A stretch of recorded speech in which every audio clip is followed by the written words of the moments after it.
दोस्तों अक्सर हिंदू लोग ये कहते हैं कि महमूद गजनवी, मोहम्मद गोरी, बाबर ये सब विदेशी थे, हिंदुस्तान के नहीं थे। मगर दूसरी तरफ यही लोग अखंड भारत का रोना भी रोते हैं और कहते हैं कि पाकिस्तान, अफगानिस्तान, तिब्बत ये सब पहले भारत का ही हिस्सा हुआ करते थे। ये नक्शा देखिए, इनके हिसाब से ये अखंड भारत था। गौर करिए, इसमें अफगानिस्तान को भी भारत का ही हिस्सा बताया गया है, जो कि सन 1876 में भारत से अलग हुआ इनके हिसाब से। अब सवाल ये पैदा होता है कि अगर अफगानिस्तान भी भारत का हिस्सा था तो महमूद गजनवी, मोहम्मद गोरी, बाबर ये लोग विदेशी कैसे हुए? ये लोग तो उस वक्त अफगानिस्तान में पैदा हुए जब अफगानिस्तान भारत का ही हिस्सा हुआ करता था। खैर, पिछले एपिसोड में आपने बादशाह शाहजहां के बारे में जाना था। शाहजहां के बाद उसका बेटा औरंगजेब मुगल सल्तनत का बादशाह बनता है। औरंगजेब पर मैंने पहले से वीडियो बना रखी है, जिसमें मैंने बताया है कि किस तरह औरंगजेब ने सत्ता हासिल की, क्यों औरंगजेब ने हिंदू मंदिरों को तोड़ा और क्यों उन पर जिजिया लगाया। आज की ये video Aurangzeb versus Shivaji, Maratha versus मुगलों पर होगी। और साथ ही मैं आपको ये भी बताऊंगा कि औरंगजेब ने शिवाजी के बेटे संभाजी को क्यों मरवाया था।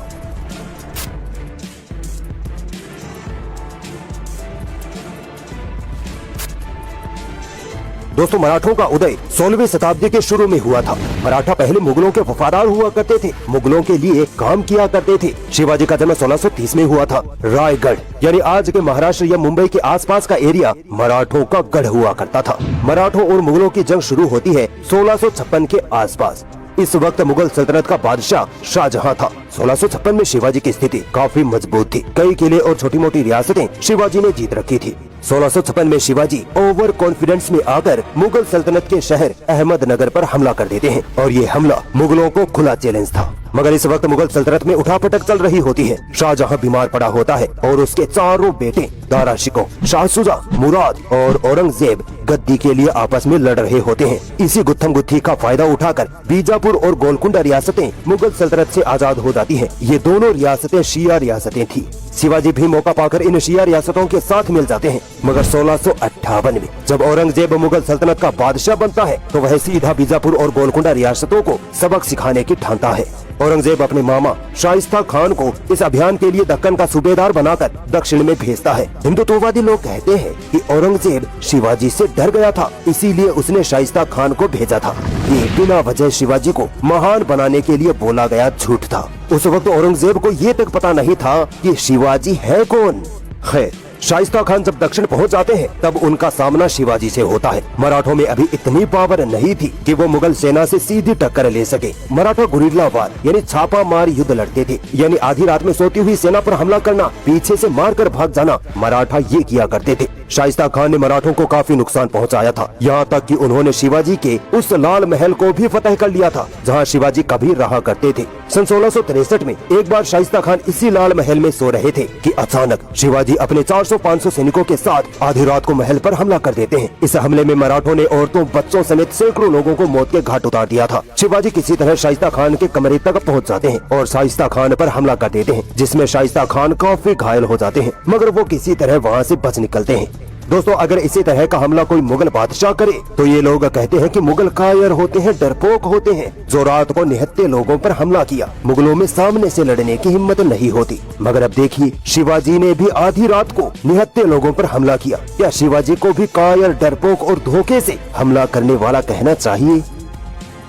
दोस्तों शाइस्ता खान ने मराठों को काफी हद तक कमजोर कर दिया था। इसी वजह से मराठों के पास धन दौलत की कमी आ जाती है। पैसों के लालच में शिवाजी सूरत को लूटने का प्लान बनाते हैं और सन 1664 में शिवाजी सूरत में भयंकर तरीके से लूटमार करते हैं। कत्लेआम होता है, कई लोगों के घरों को उजाड़ दिया जाता है, जिनमें ज्यादातर हिंदू ही होते हैं। सोचिए, यही काम अगर मुगल करते तो उनको लुटेरा कहा जाता, मगर शिवाजी को। शाइस्ता खान जब घायल होकर औरंगजेब के पास पहुंचते हैं तब औरंगजेब भयंकर तरीके से गुस्से में आ जाता है। यही वो वक्त था जब औरंगजेब को शिवाजी के बारे में पता चलता है। मगर अब भी औरंगजेब का टारगेट बीजापुर और गोलकुंडा ही थे, न कि मराठा। मगर हाँ, अब शिवाजी को कुचलना भी जरूरी था। इसीलिए औरंगजेब अपने वफादार सेनापति राजा जयसिंह को दक्कन का सूबेदार बनाकर साउथ की तरफ रवाना कर देते हैं। राजा जयसिंह आते ही मराठों पर इस कदर टूट पड़ते हैं कि मराठों को भागने तक का मौका नहीं मिलता। मराठों और शिवाजी को हद से ज्यादा ग्लोरीफाई किया जाता है। उनको बढ़ा चढ़ाकर इतना ताकतवर बताया जाता है कि जैसे मराठों ने मुगलों के आगे कभी घुटने नहीं टेके थे। मगर इतिहास इसके बिल्कुल उलट है। 1665 में मुगल सेनापति राजा जयसिंह मराठों पर डायरेक्ट हमला कर देते हैं। शिवाजी उनको जर्रा बराबर भी टक्कर नहीं दे पाते। राजा जयसिंह शिवाजी के पुरंदर के किले को फतह कर लेते हैं और इसी फतह पर शिवाजी मुगलों के आगे घुटने टेक देते हैं। शिवाजी राजा जयसिंह के साथ बिना शर्त के संधि कर लेते हैं। इसे पुरंदर की संधि कहते हैं। इस संधि में तय पाया जाता है कि शिवाजी अपने 23 किले मुगलों को सौंप देंगे। बीजापुर और गोलकुंडा के खिलाफ शिवाजी मुगलों का साथ देंगे और सबसे बड़ी शर्त ये कि शिवाजी अपने बेटे संभाजी को औरंगजेब के पास भेजेंगे। इसके अलावा एक शर्त ये भी रखी गई कि शिवाजी को बादशाह औरंगजेब के दरबार में हाजिरी देनी होगी। शिवाजी को मुगलों की सारी शर्तें माननी पड़ती हैं। कितनी अजीब बात है ना कि जिसको इतना बहादुर बताया जाता है वो मुगलों के सामने इतनी आसानी से घुटने टेक देता है। यहाँ तक कि अपने बेटे को भी औरंगजेब के हवाले करने पर तैयार हो जाता है। पुरंदर की संधि के बाद मराठों के पास कुछ नहीं बचता, न धन दौलत न रियासत। शिवाजी अब मुगलों के सामने सरेंडर कर चुके थे। शर्त के मुताबिक शिवाजी को औरंगजेब के दरबार में हाजिरी देनी थी और अपने बेटे संभाजी को औरंगजेब के हवाले करना था। मुगल सेनापति राजा जयसिंह शिवाजी को लेकर आगरा की तरफ रवाना हो जाते हैं। दोस्तों, औरंगजेब की दरियादिली देखिए। शिवाजी के दक्कन से आगरा तक के सफर के लिए बादशाह औरंगजेब शिवाजी को 1 लाख रुपया खर्चा तक भेजता है। शिवाजी औरंगजेब के दरबार में पहुंच जाते हैं। अब नजारा देखिए, खूब भीड़ लगी है। कई दूसरी रियासतों के राजा महाराजा भी बादशाह औरंगजेब के सामने हाजिरी देने के लिए खड़े हैं। दस्तूर के मुताबिक शिवाजी औरंगजेब के सामने झुककर 3 बार सलाम करते हैं। क्योंकि बादशाह औरंगजेब के सामने शिवाजी एक छोटी सी रियासत का हारा हुआ राजा था, इसीलिए बादशाह औरंगजेब शिवाजी पर ज्यादा तवज्जो नहीं देते और शिवाजी को बाकी राजाओं के साथ बिल्कुल पीछे खड़ा कर देते हैं। औरंगजेब का ये बर्ताव शिवाजी को गुस्सा दिला देता है और शिवाजी वहीं दरबार में चिल्लाने लगते हैं कि मेरे साथ ऐसा बर्ताव क्यों? मैं एक राजा हूँ, ना कि कोई मनसबदार। शिवाजी की इस गुस्ताखी की वजह से उनको गिरफ्तार कर लिया जाता है। मगर दोस्तों, कुछ ही महीनों में शिवाजी मुगलों को चकमा देकर फरार हो जाते हैं और सीधा दक्कन पहुंच जाते हैं। अब तक शिवाजी के दिल में औरंगजेब का खौफ बैठ चुका था, इसीलिए दक्कन पहुंचते ही शिवाजी बादशाह औरंगजेब को खत लिखते हैं कि मुझे माफ कर दीजिए, मैं आगे से ऐसी गलती नहीं करूंगा, यानी मुगलों से लड़ने की कोशिश नहीं करूंगा।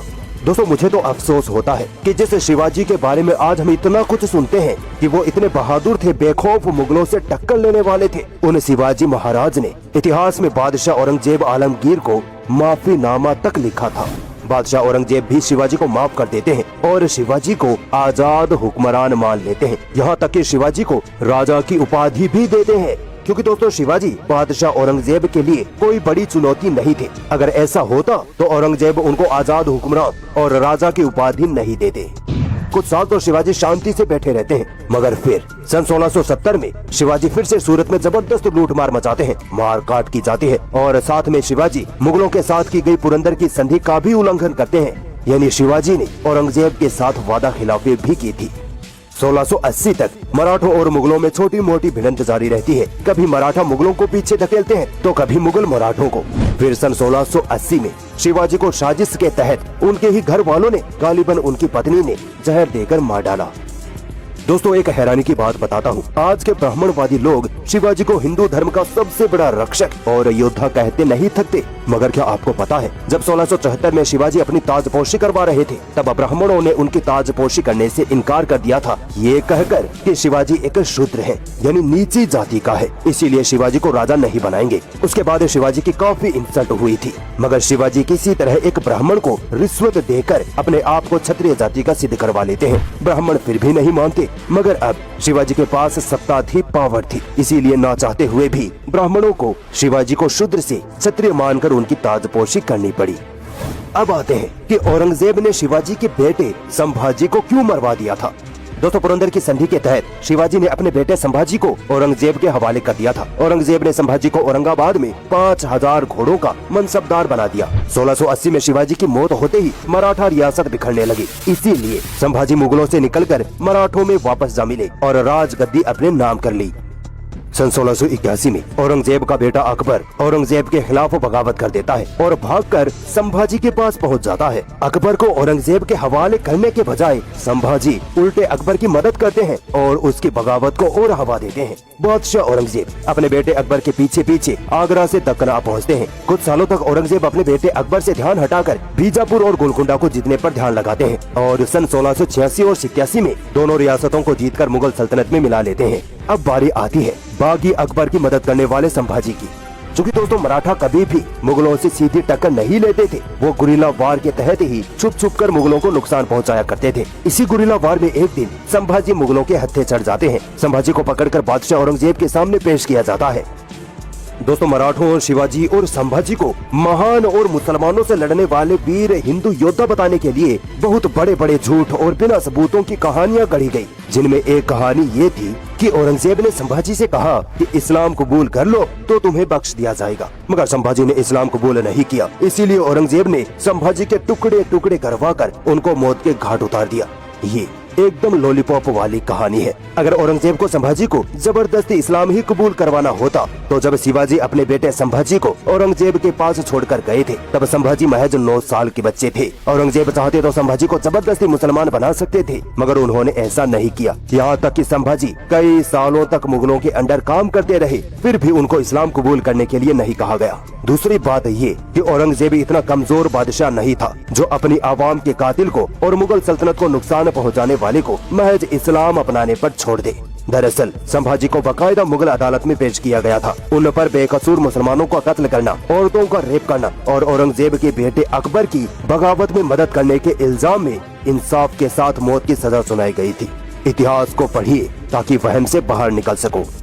दोस्तों अगले एपिसोड में हम मुगल वर्सेस सिख साम्राज्य की बात करेंगे और ये भी जानेंगे कि औरंगजेब ने सिख गुरुओं का कत्ल क्यों करवाया था।